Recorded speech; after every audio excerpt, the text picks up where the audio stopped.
उससे नीचे एक समाधि बनी है गुलाब खान की।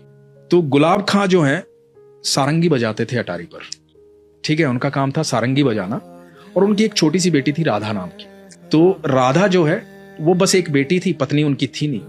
तो राधा नृत्य करती थी जब वो सारंगी बजाते थे, कीर्तन होता था, सारे लोग मिलकर के कीर्तन करते थे अटारी पर राधा रानी को प्रसन्न करने के लिए, सुबह शाम ये होता था।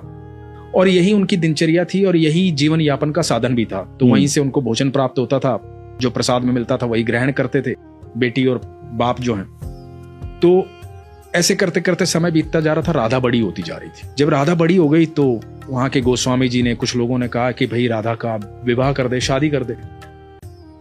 तो गुलाब खां ने कहा कि मैं कौन होता हूँ शादी करने वाला, और मेरी तो इतनी औकात भी नहीं है, हैसियत भी नहीं है, जो होगा राधा रानी देखेंगी। तो लोगों ने कहा भाई सारा खर्चा हम करेंगे, सारी व्यवस्थाएं हम करेंगे, तो चिंता मत कर, राधा रानी का ही तो दिया हुआ है सब।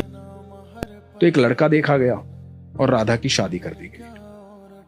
अब जब राधा की शादी हो गई तो गुलाब खां से ये जो वियोग था ना, ये सहन नहीं हुआ। अब जो बेटी सुबह शाम उसके साथ रहती थी, सारंगी बजाता था, नृत्य करती थी, हर समय बाबा बाबा बाबा बाबा, वो सुन नहीं पा रहा था, वो बाबा बाबा रोता रहता था उसकी याद में।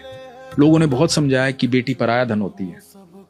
उसका विवाह हो गया, वो चली गई, सारंगी बजाना छोड़ दिया, सारा दिन राधा राधा करता रहता था। एक दिन हुआ क्या कि गुलाब खां दिखाई नहीं दिया किसी को। खूब तलाश किया, गुलाब खां कहीं नहीं मिला। तो लोगों को लगा कि बेटी के वियोग में आ गया था, दुखी हो गया था, हो सकता है बैकुंठ धाम चला गया हो, उम्र भी हो गई थी उसकी। तो लोगों ने एक समाधि बनवा दी गुलाब खां की याद में, बरसाना में। एक दिन गोस्वामी जी अटारी से नीचे आ रहे थे, महल से नीचे आ रहे थे, राधा रानी के महल से। तो गोस्वामी जी को आवाज सुनाई दी पीछे से कि गोस्वामी जी राधे राधे। पीछे मुड़ के देखा तो गुलाब खां खड़ा हुआ था। बोला कहाँ थे तुम, इतने दिन से दिखाई नहीं दिए, हमने तो कभी अटारी पर देखा नहीं तुझे।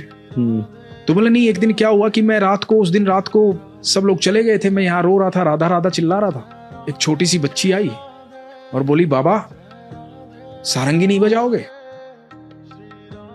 सारंगी नहीं बजाओगे तो मैं नृत्य कैसे करूंगी। तो मैंने सारंगी बजाई, वो मेरे को अंदर लेकर चली गई महल के, और महल में वहां ठाकुर जी थे, राधा रानी थी और रास हो रहा था।